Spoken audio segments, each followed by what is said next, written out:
So, for those who do not know who Isla Dawn is, who is Isla Dawn? Oh God.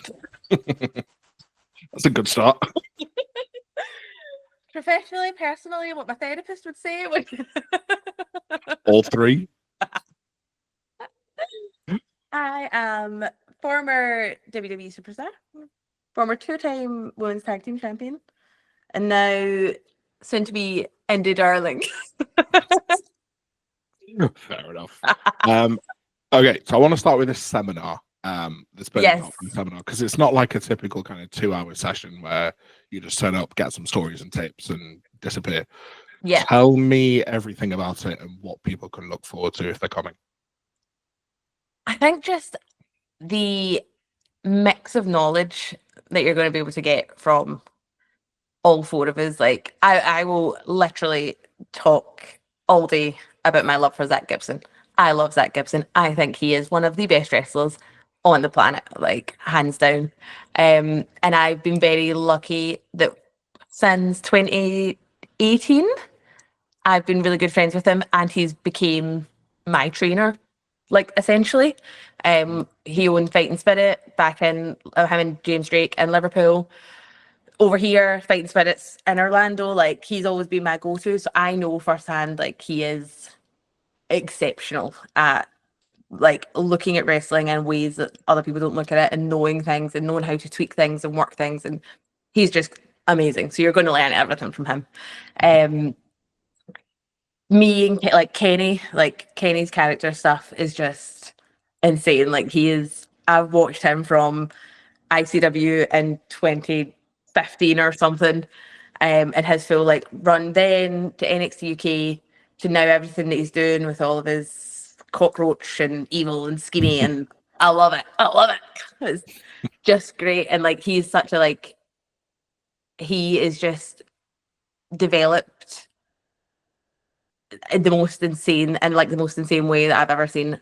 I love him. You're going to get so much character stuff from him and wrestling because he's also great. And then Lauren is just so many seminars and so many schools don't put an emphasis on anything outside of in-ring wrestling. Like you get the wrist locks and the bumps, which you need, which is all like you need that.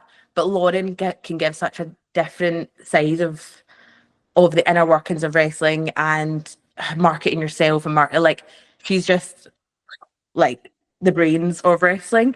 And I don't want to put myself over it. I'll just be me. But I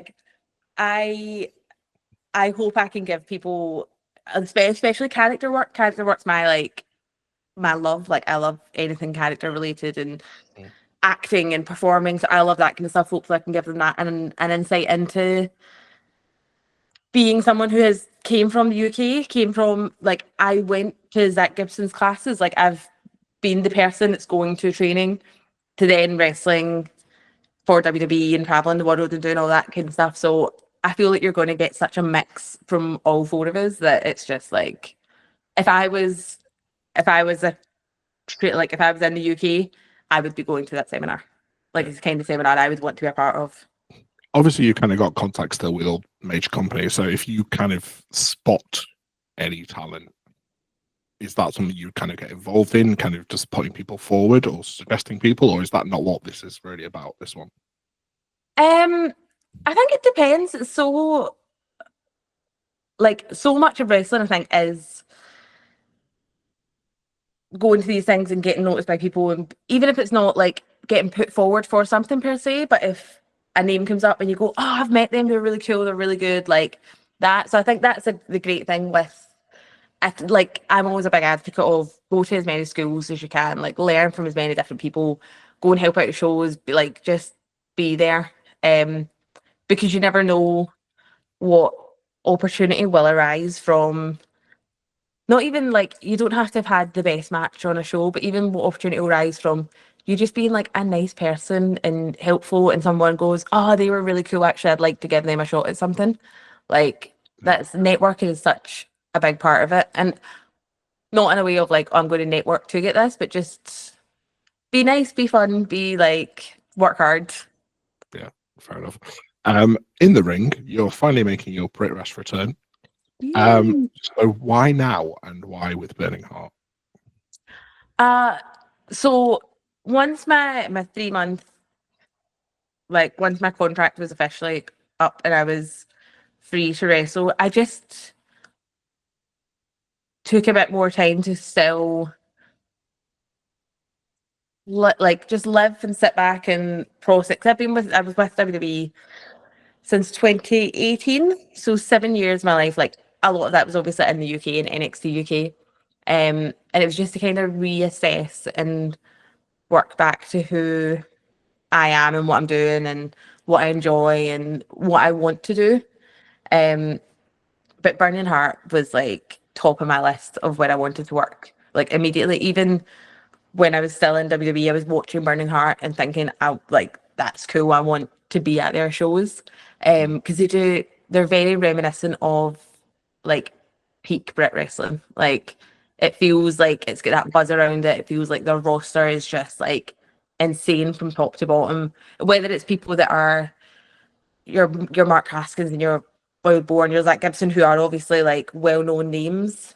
Down to the guys that maybe people haven't heard of as much, or they've not been working, or there's a few people coming over for this show from the US who are students of Zach Gibson and Pete Dunne's, and they are like, I've trained with them, I've seen how like sick they are. They're going to come over and they're going to smash it, and it just feels like a really exciting like build back. Like it's just as soon as I seen it, I knew I wanted to be involved. What makes Burning Heart different from like all of the wrestling companies then, especially like Brit Wres companies? I mean, like I like everywhere is like killing it, and it does feel really good because obviously there was a dip in the Brit wrestling scene where it lost some of its like whoa, and I feel like so many places are bringing that back, whether it's ICW, Progress, Eve, Rev Pro, like OTT are all still like mainstays. But for me, Burning Heart just feels like it is doing something different, and it's trying to have a unique venues and tool like different match types, and especially with Lauren involved, like she's given the presentation online like a different feel. Like it feels really exciting. It feels like it's a kind of like renegade thing coming up from like because the top one like Rev Pro, Progress, ICW, they're all mainstays in British wrestling. Like they're all great, and this feels like Burning Hearts. Like we're getting to that level. Like we're going to be the mainstays. Yeah. Tell me about your opponent, Aaliyah James, another Oh, former NXT UK talent as she well. is. Aaliyah James is great. She's we have a lot of history, obviously from our time in NXT UK together, where we wrestled, like we trained together, we wrestled together. But she was new to wrestling at that point. I think when she signed, she was 10, 20 matches in, like, and even then she was like so athletic, like unbelievably athletic, and could do mad things. Um, she was so good, but she was new, and when we wrestled, she was newer, and that's a very different person to Leah James now, because now she's travelled all over the world. She's working regularly in America. She's back in the UK. She's doing all the big top shows in the UK. Like she's a completely different wrestler to the one that I wrestled in 2021. So I'm very excited just to see the change in her and to like compete against that level of her. Yeah. Not only is she different, but you are also very different from the last time you wrestled, and even the last time you were on the Brit Wres indie scene. Yeah. So what is the biggest difference then to old Isla? Um, the main difference, I think, is confidence. I spent so much of my time, especially in on the indies, and a fair amount of time in NXT UK, worrying. Like, I'm a bit like I would spend a lot of it being like, oh, I don't know if this is right, and I don't know if I'm doing it right, and will people like this, and will people like me, and da da da da da. Um, and there's a new sense of that's fine.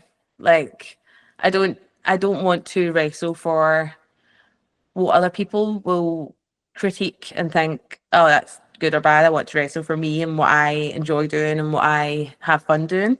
So I think that's the main difference for me. And obviously, like I'm a different person just in terms of life experience and age. I'm 4 years older than the last time we wrestled. Like it's just I'm very different, but I think there's a lot more comfort in me and not what other people want me to be. Yeah. I want to take you back to the promo you did when you left WWE. And something you said in it, you said one of the sad facts of life is that you won't hear all the good things people have to say about you till you're gone. What did you mean by that? And pretty much everything you said in that promo, because it was quite kind of open and heartfelt, really. Yeah, I was being a little bit tongue in cheek as well. I like to just be a bit cheeky. It was just when I got my release, obviously, like a lot of people reach out or say things on X and and I love that. I appreciate that. But when I'm in character and I'm a bit more, I'm going to be a bit more cheeky about it. But yeah, that promo, it did just feel like a moment for me to talk as me and get to do something like that I wrote, that I was in my brain, that was me essentially directing. And like there's a great guy that I work with over here, Harry, who films and edits and does all that stuff for a lot of us. And I was just kind of like, I have this idea and I want to do this, and he like makes it work. But it just felt nice to do something that was my own back, like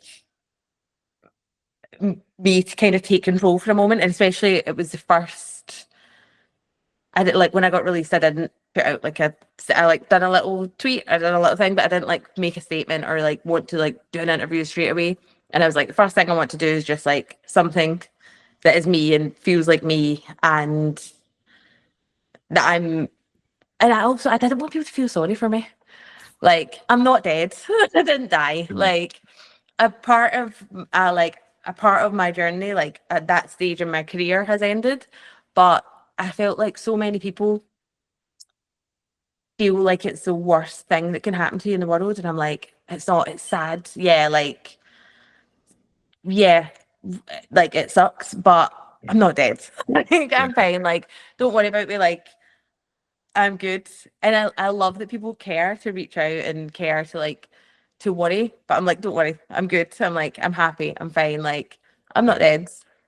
Like and this is new. I've got a whole that's finished, but now there's like a whole new bunch of stuff for me to do and go and try and experience. So like it's exciting. It's not sad. So, what has life been like for you since you've been gone? You kind of said before you've taken a bit of stock and just kind of chilled a Yeah, bit, but what has it been like? it's been nice. I went home to because obviously living in America for the last now almost 3 years, I barely got home.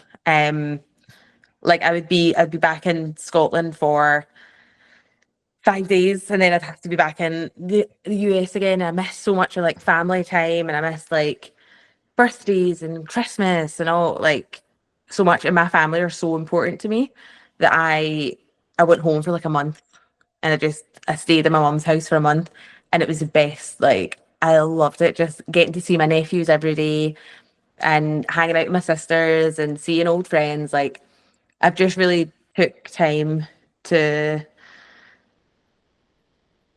relax, to not Uh, feel like I'm on the go constantly and run around. It's like, what do I want to do?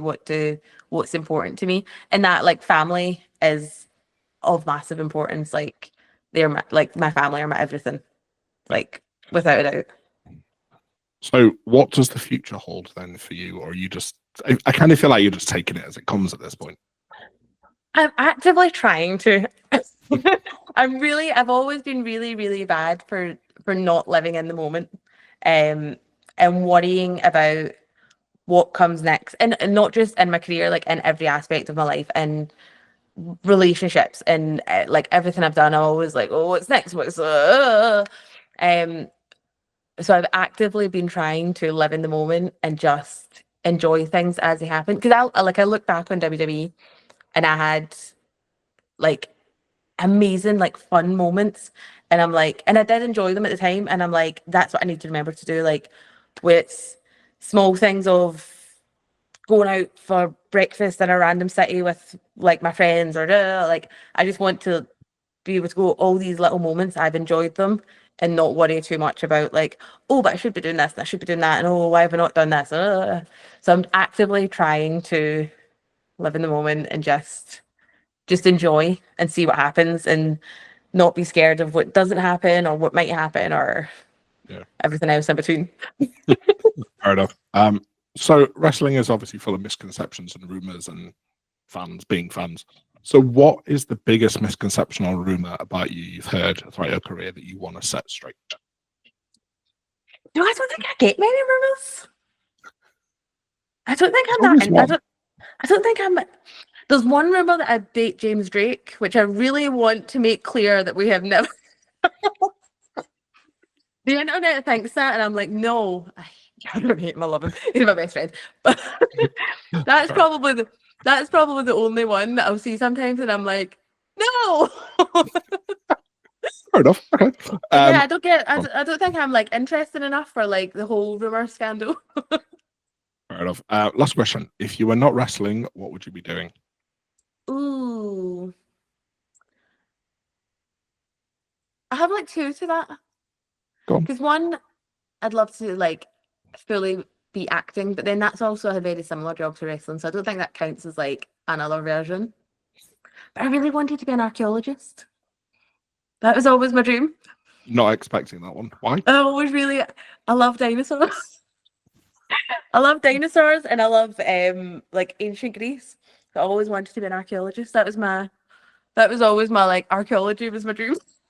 Fair enough. I don't think there's ever been a wrestling archaeology gimmick, so you know that could be I started to get a little hat. Come out. Like Jurassic Park kind of thing. Brilliant. All right. Thank you very much for that one. We'll end it on that. Thank you.